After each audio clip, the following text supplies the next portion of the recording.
Yeah, please go ahead. Okay, yeah. So there is physics, chemistry, biology, and mathematics for the student number one, and there is a marks. So the idea is to get the percentage for each subject. Okay.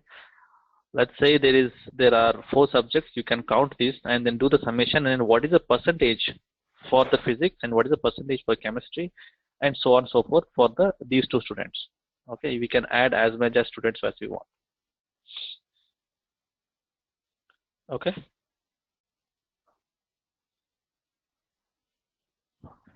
Hello. Sorry, it was on mute. Yeah, I said yes. Okay. Okay. Okay.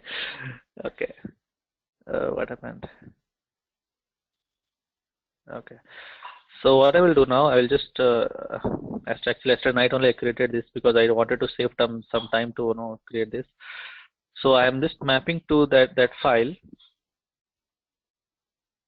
student data, and then I'm specifying all the metadata for that. Okay, let me go and read the data for you.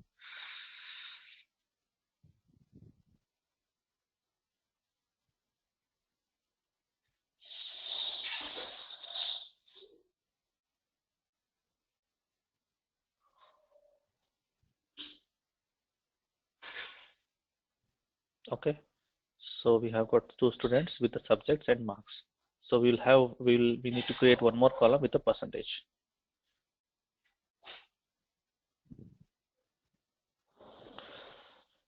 So what I have done here is I have created a couple of stage variables. Okay, in the first stage variable, I'll introduce with one new stage variable function called as save input record. Okay, what does this does? It will entirely save the entire record of the data. Let's say this is my first record. Okay, so it will store the entire record in this stage variable. Okay, so there is one record entirely storing in this record in this stage variable num save records.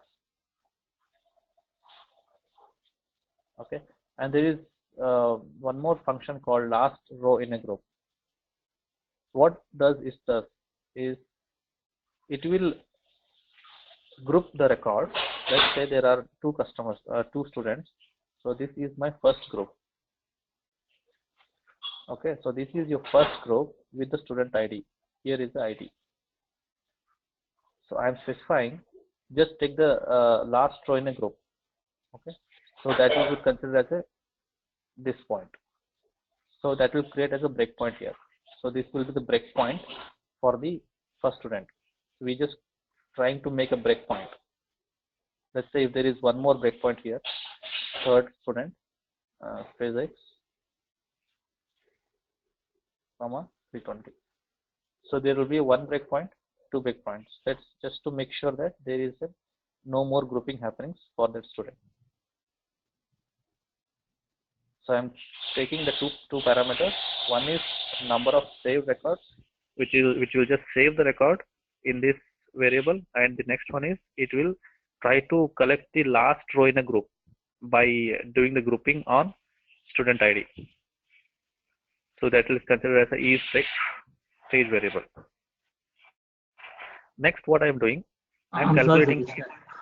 I'm sorry. I was talking by putting a mute. Like you said, like last two in group, right? So once it becomes last, will it say yes to the is break variable? Yes, it will just say yes for the is break. It's like true for this statement. Oh, it will become true. So how do you define that variable is break? What is that like? Is it character field or like a? It can be it will only carry 0 or 1, so it can be integer, right? So is break can be integer. I'm just taking tiny integer, right? It can be integer or tiny integer. So it's 1 or 2. Sorry, 1 or 0. Okay. Okay. So next variable I'm taking is a total marks. Okay. So if there is a break, total marks for each group. For each group, I'm doing it here in a total marks stage variable. I'm taking it here. If is group, then sum marks plus marks. Okay, sum marks is this one. So we are just doing summation of the marks. If is break, that means if it comes here, then calculate the sum marks. 74, 23, 34, 98. Okay, I will send you this job. You can just do it. You can do the dissection of this job later. But the next variable would be total marks. It is just doing the summation whenever there is a break happens. So if the break happens here, then do the summation of these marks. No matter how many rows are there, it will just whenever there is a break happens, it will do the marks. If the break happens here, it will do the summation of this sum of marks. Okay.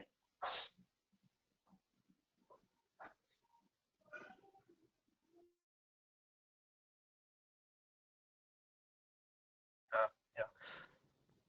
And similarly, if the break does not happen, okay, if the break does not happen, then it will be 0, right? So let's say my row is here now. Okay, so if there is no break happens, then it will 0, right? So no need to summation. So only do the summation only when it break happens.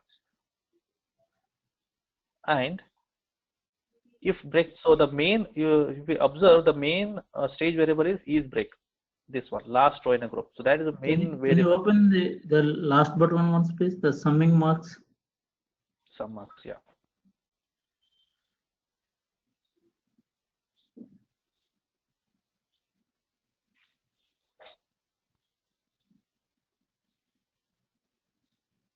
Okay, go ahead, please. Yeah, I understood. Actually what is happening is like while it's running the loop, the summing marks are getting valued. Once it got break up, once it came out of the group, the total mark is populating to the total marks. That's what you're doing. Exactly, right? Correct. Okay, so the main stage variable is break. So whenever there is a break happens, then I'm doing the summation of the marks and storing it in a total marks stage variable. Until that, okay. I think the summing marks will execute for each row in a group. The total marks will execute once it become a break. Basically, you're populating you're doing summation to the summation marks and you're passing it to the total marks. Okay. Yes, exactly. And at the same time, I need to calculate the number of rows, right, in a group. So whenever there is a group happens, then I'm just doing the summation of the rows, so that I can do the divide by, so that I can run it through to number of loops. So I'm just taking this as a number of rows. If the number saved rows is again function or what? It is here. It is here. Number saved rows. Okay. Okay. So I'm calculating the number of rows there. Okay. So in this case, it will be. Are you adding this addition anything? Are you doing any plus or something? Like, this one is not required because I am calculating here. An entire row will come here. So if there is a break happens, then it will calculate the number of rows in that group. So here, if there are, let me go back to this. This is your actual source file. So number of rows is 1, 2, 3, 4, 5, 6, 7. Okay. So it will store 7 here in the number of rows. That's it. Nothing else. So here it's an entire row is stored in number of rows. Okay. And we are just whenever, okay, so that I can do it in the looping. So this becomes a stage variable. And next is how many times we want to do the looping. So here is it, if do the iteration till it runs as whatever we have stored in the number of rows. So 7 rows. Okay. And then this is saved input. There are two stage variables that go hand in hand. You can just go here and then see. One is, okay, let me open here.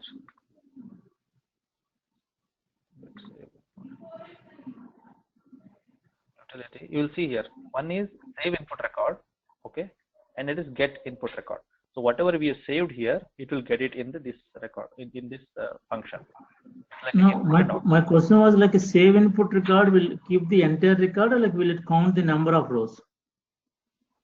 It will keep the entire record, and also it will also when it is keeping the entire record, it will also count the number of rows in that.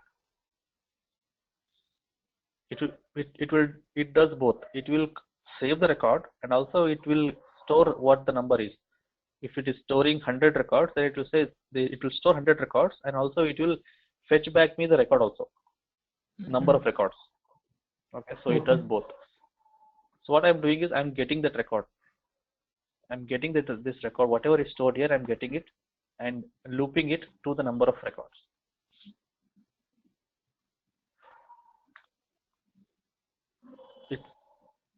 You can understand because it will take some time to digest these parameters. So the thing is here, first thing is save record and ease break. These two are very, very important things. Whatever we are saving here, I am counting the number of records and also calling the input record here.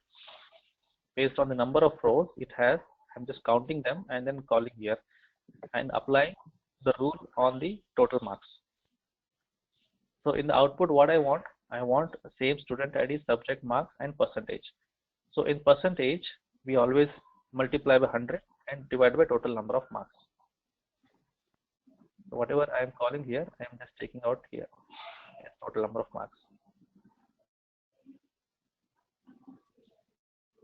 So it is very important to know ease break. Whenever there is a ease break happen, and that happens on the last row in a group, which is here, and it calculates the number of marks for that group. So if you think logically, it is doing group by group. It is considering this as a one group, okay, based on the student ID. And the other important aspect for using this logic is it has to be sorted. It has to be sorted. In order to sort, I am just taking the partitioning here and just giving the partition type as hash and doing perform sort, because unless and until we do not sort based on student ID, which is doing the grouping, it will not be here properly. It will give an error while compiling or running.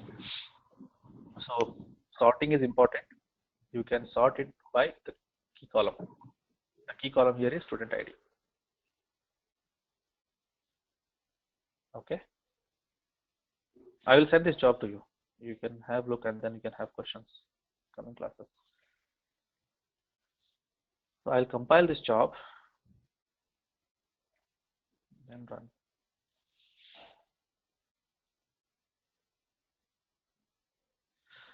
So what should be my expected output? My expected output should be with additional column as percentage. Okay, with percentage, and for each of the students, but for each of the subjects, there is a percentage. Let's imagine our output here.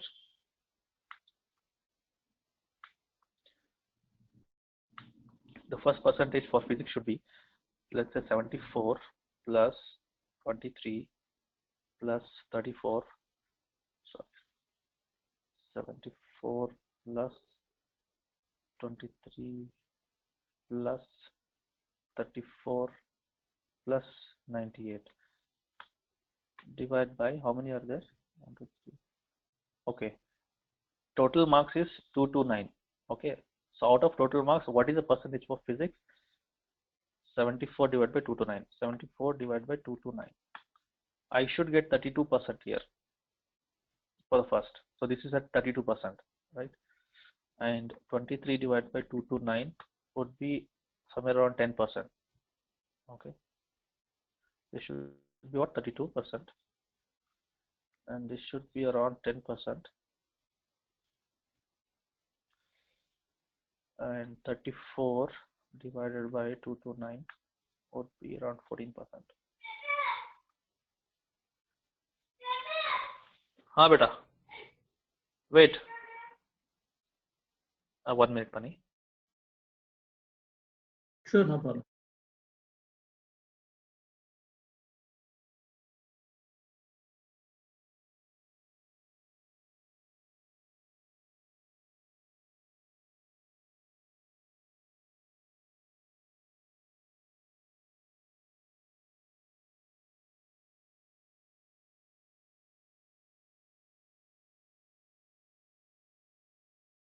Okay, so let me go back here.